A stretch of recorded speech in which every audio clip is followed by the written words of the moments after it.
नमस्कार, मैं हूं शिवालिका और बंसल न्यूज की खास पेशकश लक्ष्य में आपका स्वागत है। अगर आप भी अपने करियर को लेकर जरा भी कंफ्यूज हैं तो ये कार्यक्रम आपके लिए है, क्योंकि हमारे इस प्रोग्राम में एक्सपर्ट्स आपका मार्गदर्शन करते हैं और आपका लक्ष्य हासिल करने में आपके मददगार साबित होते हैं।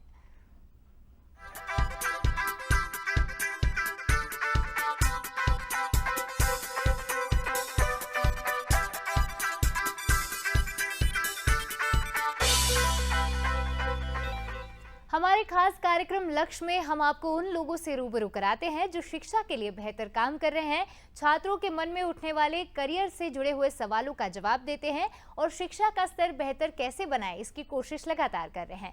लक्ष्य की आज की इस खास पेशकश में हमारे साथ ग्वालियर से राजकुमार जैन जुड़ गए हैं, जो चेतना शिक्षा मंदिर हायर सेकेंडरी स्कूल के डायरेक्टर हैं, और साथ ही हमारे साथ मौजूद हैं सारांश जैन, जो चेतना शिक्षा मंदिर हायर सेकेंडरी स्कूल के विद्यार्थी हैं। लक्ष्य में आपका बहुत बहुत स्वागत है।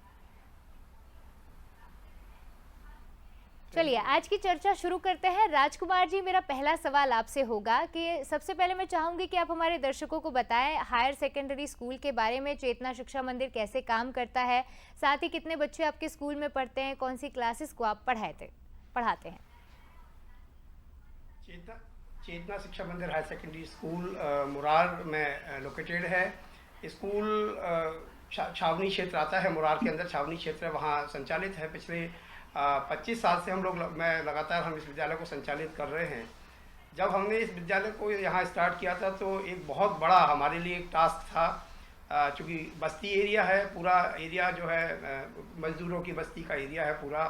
हम लोग यहाँ पर जब विद्यालय को लेकर के आए थे तो हमारे सामने बहुत सारे चैलेंजेस थे, हम कैसे विद्यालय को संचालित कर पाएंगे यहाँ पर।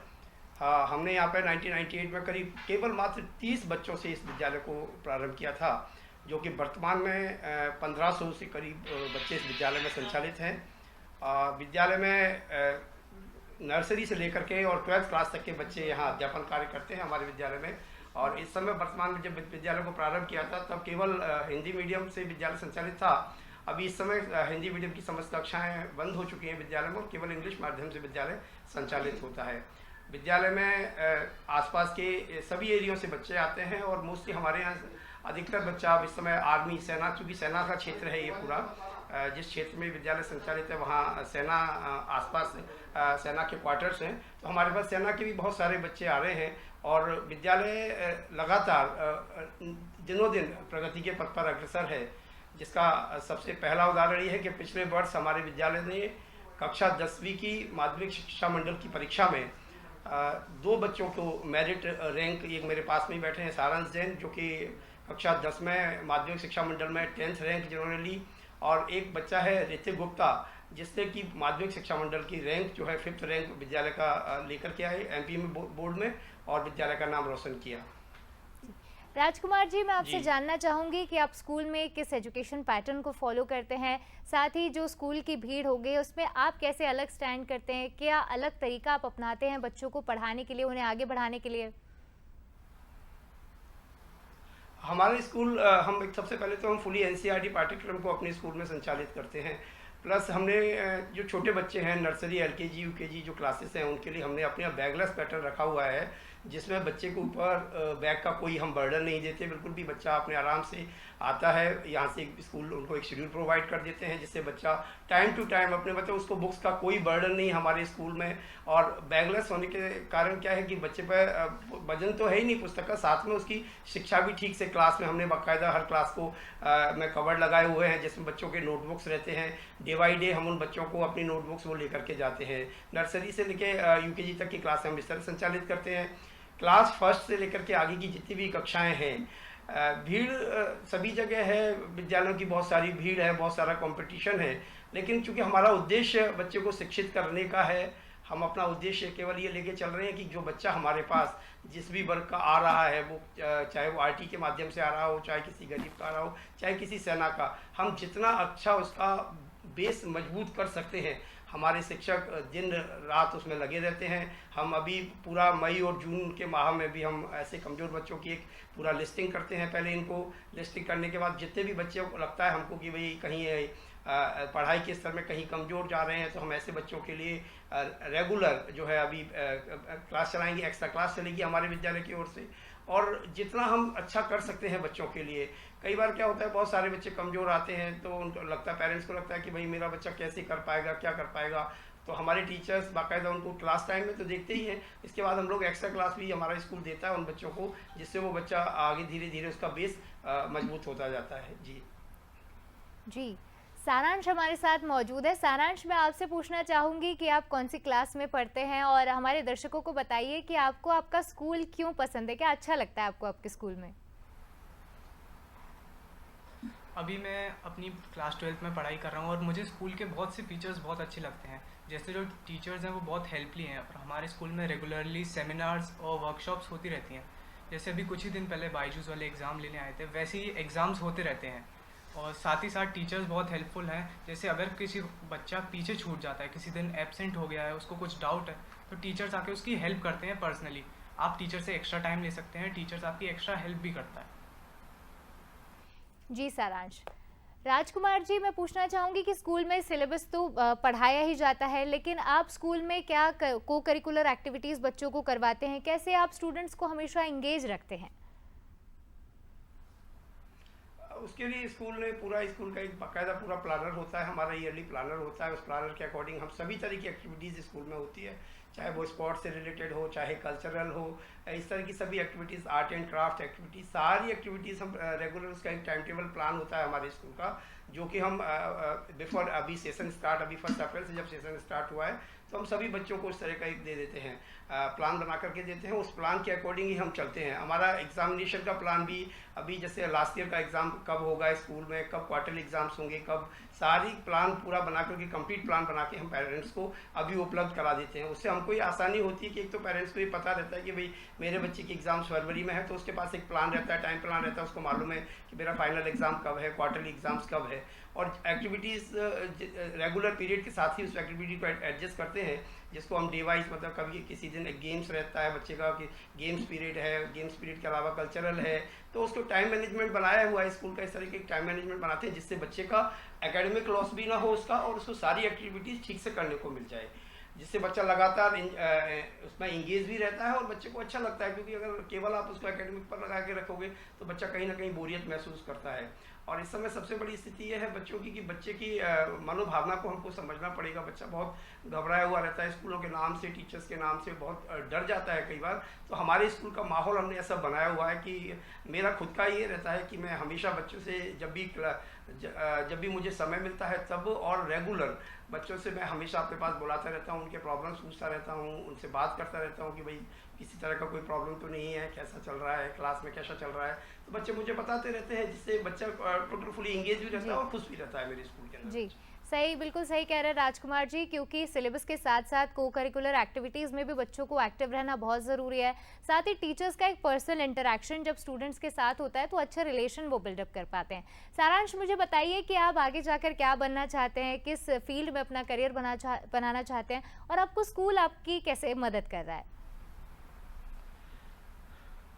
अब आगे मैं जेईई की प्रिपरेशन कर रहा हूँ और मुझे एक एआई डेवलपर बन रहा है, और स्कूल इसमें हेल्प करता है। जैसे मैं रेगुलरली स्कूल अटेंड करता हूँ तो उसमें टीचर्स जेईई लेवल की प्रिपरेशन भी करवा पाते हैं, काफ़ी डाउट सॉल्व कर देते हैं, वो मेरे लिए काफ़ी हेल्पफुल रहता है। और एआई डेवलपर बन के मैं चाहता हूँ मैं नई एआई डेवलप करूँ, कुछ नए फील्ड्स में नई चीज़ें डिस्कवर करूँ। मैं एक फील्ड पर स्टक नहीं होना चाहता हूँ। जी सारांश, बिल्कुल सही कहा आपने, क्योंकि एक फील्ड पे स्टक हो जाने से हम लोग अपने आप को एक्सप्लोर नहीं कर पाते हैं अक्सर। राजकुमार जी, मुझे बताइएगा कि आप बच्चों के, स्टूडेंट्स की लाइफ में सबसे ज़्यादा इंपॉर्टेंट होता है टाइम मैनेजमेंट, तो आप टाइम मैनेजमेंट को बच्चों को कैसे समझाते हैं, कैसे उसकी इम्पोर्टेंस का एहसास दिलाते हैं? मैडम, मैं सबसे पहले तो हमेशा मैंने बच्चों से ये कहा है कि बेटा सब कुछ लाइफ में हम वापस से ला सकते हैं, लेकिन जो हमारा समय एक बार अगर जो हमारे हाथ से निकल गया तो वो कभी वापस नहीं आता। उनको रेगुलरिटी के बारे में, पंक्चुअलिटी के बारे में मैं हमेशा बताता रहता हूँ। जब भी मेरी बच्चों से बात होती है मैं बोलता हूँ उनसे कि हमको हमेशा टाइम का बहुत ध्यान रखना है जीवन में, क्योंकि जो लोग समय से चलते हैं, समय कभी किसी के हिसाब से नहीं चलता, हमेशा हमें ही समय के हिसाब से चलना पड़ता है। और उसके लिए बच्चों को हमेशा ही मोटिवेशन क्लासेस हम बाकी मैं खुद भी बोलता हूँ, बाकी मेरे टीचर्स भी हमेशा बताते हैं कि भाई अपने पढ़ाई का एक अपना एक टाइम टेबल आप बनाइएगा, टाइम टेबल के अकॉर्डिंग सब्जेक्ट वाइज आप अपना टाइम टेबल बनाइए, उसके अनुसार ध्यान दीजिएगा। कई बार अभी इस समय चूँकि एक ऐसा माहौल बना हुआ है कि बच्चे समय कई सारे बच्चे जो है दौड़ भाग में लगे हुए हैं, सब ये भी करना चाहते हैं। कुछ बच्चों को तो ये तक नहीं पता रहता कि हमें आगे जा कर के करना क्या है, क्या सब्जेक्ट चॉइस करना है। तो मैं इस मामले में हमेशा बच्चों से बात करता रहता हूँ कि भाई समय का बहुत ध्यान रखना है, सब स्कूल को भी ध्यान रखना है, हमारे को भी समय का ध्यान रखना है, क्योंकि हम भी अगर समय पर सिलेबस कंप्लीट करवा पाते हैं तभी आगे जाकर के बच्चा अच्छा कर पाता है। अगर हमने ही अगर समय का ध्यान नहीं दिया तो बच्चे को आगे जाके बहुत दिक्कत आती है। तो टाइम मैनेजमेंट तो हम सबके लिए बहुत ज़रूरी है, मेरे लिए भी बहुत ज़रूरी है, मेरे स्कूल के लिए भी ज़रूरी है, और बच्चों के लिए तो खैर ज़रूरी है ही है। तो जितना हम उसको अच्छे से अगर समझा पाते हैं, बच्चे उसमें हमें सहयोग करते हैं। जी जी। सारांश, मैं आपसे भी जानना चाहूँगी कि बीइंग अ स्टूडेंट आप अपना टाइम कैसे मैनेज करते हैं, कैसे आप पढ़ाई करते हैं और बाकी एक्टिविटीज़ में कैसे आप अपना टाइम मैनेज करते हैं? तो मैं तो पर्सनली स्पोर्ट्स, इंडोर स्पोर्ट्स ज़्यादा प्रेफर करता हूँ। मैं चेस, बैडमिंटन, ये सारे स्पोर्ट्स ज़्यादा खेलता हूँ। तो टाइम मैनेजमेंट आप कह सकते हैं, आपको अपना खुद से पर्सनली टाइम टेबल प्रिपेयर करना होता है। आप ये नहीं कर सकते कि भाई तू मेरा टाइम टेबल बना दे। आपको दूसरों की जगह खुद के लिए अलग स्पेसिफिक टाइम टेबल बनाना पड़ता है, क्योंकि सबकी लाइफ डिफरेंट है, सबकी अपनी अपनी प्रेफरेंसेस हैं। तो आपको सबसे पहले अपनी प्रेफरेंसेस चूज़ करनी है कि this is my best preference, so सबसे पहले मुझे ये करना है। तो उस हिसाब से आप अपना टाइम मैनेज कर सकते हैं। बिल्कुल सही कहा आपने, क्योंकि हर स्टूडेंट की लाइफ अलग होती है, हर किसी का प्रेफरेंस अलग होता है, तो उस हिसाब से हमें अपना टाइम मैनेज करना बहुत अच्छे से आना चाहिए। राजकुमार जी, करियर काउंसलिंग की अगर मैं बात करूं, अक्सर 10th या 12th इस एज में बच्चे बहुत ज़्यादा कंफ्यूज होते हैं अपने करियर को लेकर, वो समझ नहीं पाते कि उन्हें किस ओर आगे बढ़ना है। तो ऐसे में आपकी स्कूल कैसे मदद करती है करियर काउंसलिंग में या करियर गाइडेंस में? क्या रहता है कि सबसे पहले तो हम लोग का जैसे अभी एकेडमिक सेशन अभी चल रहा है, हम प्रयास करते हैं पहले बच्चों का एकेडमिक समय पर कंप्लीट हो जाए। उसके बाद जैसे अभी हमारे पास आप बत्सल ग्रुप से ही गौरव जैन आते हैं, कई लोग हमारे पास इस तरह के आते हैं जिनसे हम बच्चों के बीच में जिनको भेज करके और काउंसलिंग कराते रहते हैं बच्चों को समय समय पर, क्योंकि हमारा जो एरिया है सिविल एरिया है हमारा, प्लस बच्चों को उतनी नॉलेज नहीं होती है। तो कई लोगों की हमको इसमें सहायता मिल जाती है जो कि बच्चों के बीच जाकर के अपनी बात रखते हैं और बच्चों को समझते हैं। उसके रिजल्ट्स भी अच्छे आते हैं कि थोड़े थोड़े से बच्चों को फिर उसमें समझ में आने लगता है। कैरियर काउंसलिंग करते हैं बच्चों को, जो बच्चा अच्छा करता है उसको बाकायदा स्कूल से सर्टिफिकेट्स दिए जाते हैं। हम लोग हमेशा बच्चों को मोटिवेट करने के लिए जितना कर सकता है स्कूल के लेवल पर उतना हम करते रहते हैं, जिससे कम से कम बच्चा कैसे भी, कई बहुत बड़ी स्थिति खराब यह है हमारे इधर कि बच्चे को ये पता ही नहीं है कि मुझे अगर मैथ्स पढ़ना है तो क्यों पढ़ना है, बायोलॉजी पढ़ना है तो क्यों पढ़ना है, आर्ट्स पढ़ना है तो क्यों पढ़ना है। तब जो हमारा स्कूल इसमें ये मदद करता है कि हम बच्चों के बीच जाते हैं और उनको हर सब्जेक्ट की अहमियत के बारे में, आगे अगर आप इंजीनियरिंग करना चाहते हैं तो क्या करना है आपको, आप आर्ट्स में जा रहे हैं तो क्या करना है आपको, तो ये हम बताते रहते हैं। समय समय पर बच्चों की क्लासेस होती रहती हैं, इस तरह की एक्स्ट्रा क्लास में हमारी फैकल्टीज़ भी मदद करती हैं बच्चों को, तो जिससे बच्चों को ये समझ आ पाता है कि भैया मुझे आगे जाके क्या करना है। जी राजकुमार जी, मैं आपसे जानना चाहूँगी कि एग्ज़ाम जो एक सबसे बड़ा भूत है जिससे बच्चों को बहुत ज़्यादा डर लगता है, तो ऐसे में एग्ज़ाम्स की प्रिपरेशंस आप कैसे बच्चों के लिए आसान कर देते हैं ताकि उनको एग्ज़ाम के टाइम पे ज़्यादा प्रेशर ना फील हो? सबसे पहले बहुत महत्वपूर्ण है आज इस समय जो बच्चे के मन में एक जो रटने वाला प्रोसेस है, हमारे स्कूल ने उसको पूरी तरह से ध्वस्त किया हुआ है, हमने ख़त्म किया हुआ है। हमारे स्कूल में रटने जैसी कोई प्रक्रिया नहीं है। हमारे अभी जब सेशन स्टार्ट हुआ है, हमारा टीचर्स क्या कहना रहता है कि आप पूरा चैप्टर पढ़ाइए, बच्चे को पूरा चैप्टर एक्सप्लेन कीजिएगा। पहले सबसे पहले चैप्टर को एक्सप्लेन कीजिएगा, एक्सप्लेन करने के बाद तब उसको रिटर्न करवाइएगा। रिटर्न के बाद हम लगातार एवरी चैप्टर वाइज हमारे स्कूल में बच्चों के टेस्ट होते रहते हैं। समय पर जब सिलेबस कंप्लीट हो जाता है और जब बच्चा पूरा बुक पढ़ता है, कई बार क्या होता है हम लोग मार्केट से 20 क्वेश्चन या गाइडों के भरोसे जब रहता है बच्चा, तो उसको पूरा ना तो बुक समझ आता है और वो एग्जाम में जाकर के परेशान हो जाता है कि मुझे करना क्या है। इस समय बच्चे की हालत ऐसी हुई है कि बच्चा क्या करता है कि पहले स्कूल में पढ़ता है, बाद में जाकर के वो मार्केट से गाइड्स खरीद लेता है। जब वो गाइड खरीद लेता है तो वो कन्फ्यूज़ क्रिएट हो जाता है उसके माइंड में कि मुझे एग्जाम में करना क्या है। हम इन सब चीज़ों से हमने हमारे स्कूल को टोटल दूर रखा हुआ है। हम केवल एनसीईआरटी बुक से पढ़ाते हैं, एनसीईआरटी बुक का पूरा एक्सप्लेन करते हैं और जो भी बच्चे के डाउट्स होते हैं, चाहे भले ही हमारे स्कूल को उसके लिए एक्स्ट्रा क्लास क्यों ना लेना पड़े, हम एक्स्ट्रा क्लास लेते हैं बच्चे की, लेकिन पढ़ाते उसको बुक का है। जब वो पूरी बुक पढ़ता है बच्चा तो उसको एग्जाम में किसी भी तरह का कभी कोई प्रॉब्लम्स नहीं आता। जी सारांश, मैं आपसे भी जानना चाहूँगी कि आप अपनी एग्ज़ाम की प्रिपरेशन कैसे करते हैं? कई बच्चे होते हैं जो सुबह उठ के पढ़ते हैं, कई बच्चे होते हैं जो रात को जागना प्रेफर करते हैं। ऐसे में आप अपना टाइम मैनेज करके कैसे अपनी पढ़ाई करते हैं एग्ज़ाम के समय में खासकर? एग्ज़ाम में आपको जिस तरीके से पढ़ाई करनी है वो तो हर स्टूडेंट की अलग प्रेफरेंस रहती है। मैं पर्सनली एक लेट आउल था, मैं रात को जग कर पढ़ाई करता था, क्योंकि मुझे ये लगता है कि रात में जब आप पढ़ते हैं तो मेरी कंसंट्रेशन लेवल हायर रहती है, मैं क्वेश्चन सॉल्विंग ज़्यादा कर पाता हूँ और साइलेंस रहता है माहौल में, आप कभी भी डिस्टर्ब नहीं हो पाते, डिस्ट्रैक्ट नहीं होते हैं। आपको फ़ोन वगैरह सब दूर रखना है तो आप एकदम कॉन्सेंट्रेट होकर पढ़ाई कर पाएंगे रात को। और सुबह पढ़ने की बात होती है तो एग्ज़ाम से कुछ दिन पहले मैंने सुबह पढ़ना चालू किया था, क्योंकि उससे आपकी लर्निंग प्रोसेस बढ़ जाती है, आप कंसेप्चुअल ज़्यादा अच्छे होते हो सुबह पढ़ने से। बिल्कुल और सही बाकी कहा फिर आपने, वो क्योंकि बच्चे की हर प्रेफरेंस स्टूडेंट है कि उसे जी किस तरीके से पढ़ना है। जी, हर स्टूडेंट को अपना पता होता है कि वो सुबह ज़्यादा अच्छे से पढ़ाई कर पाएगा या रात में ज़्यादा अच्छे से पढ़ाई कर पाएगा, तो ये सोच के डिसीजन लेना चाहिए। राजकुमार जी, आपसे मैं सवाल करना चाहूँगी कि बंसल ग्रुप को आप शिक्षा के क्षेत्र में किस तरह देखते हैं? क्या योगदान आप देखते हैं बंसल ग्रुप का? बंसल ग्रुप का बहुत ही बड़ा योगदान मान के चल रहा हूँ मैं। जब से आपका ये लक्ष्य कार्यक्रम आ रहा है, बहुत सारे बच्चों को बहुत सारा मोटिवेशन मिल रहा है। मैं देख रहा हूँ आपके कॉलेजेस में जिस तरह की शिक्षा प्रणाली बंसल ग्रुप ने कर रखी है, बहुत कम कॉलेजों में ऐसा देखने को मिलता है। बंसल ग्रुप ने जो एक कहूँगा कि एक ऐसा वो छेड़ रखा है कि जिससे बच्चों में बहुत कुछ, आपके इस लक्ष्य कार्यक्रम से ही बहुत सारे बच्चे मोटिवेट हो रहे हैं, बहुत अच्छे अच्छे लोगों को सुन रहे हैं, कम से कम उनको समझ आ रहा है कि हमारा टाइम हमको कैसे पढ़ना है, कैसे तैयारी करना है। बस मैं ये और कहना चाहूँगा कि ये सारे बच्चे, जितने बच्चे जो अच्छा कर पा रहे हैं, अगर और इसी तरीके से अगर कार्यक्रम चलता रहेगा तो बहुत नीचे के तबका का बच्चा जो बेचारा नहीं निकल पा रहा, किसी कारण से उसको जानकारी नहीं है कि मुझे आगे जाके क्या करना है, अगर इस तरह की अगर मैनेजमेंट्स की अगर आप चलाते रहेंगे तो बहुत अच्छा है आपका। और मैं इसके लिए बंसल ग्रुप को बहुत बहुत धन्यवाद देता हूँ अपनी तरफ से। जी, राजकुमार जी और सारांश, आज हमारे कार्यक्रम लक्ष्य में आप लोग हमारे साथ जुड़े और सारी जानकारी साझा की, उसके लिए आपका बहुत बहुत धन्यवाद।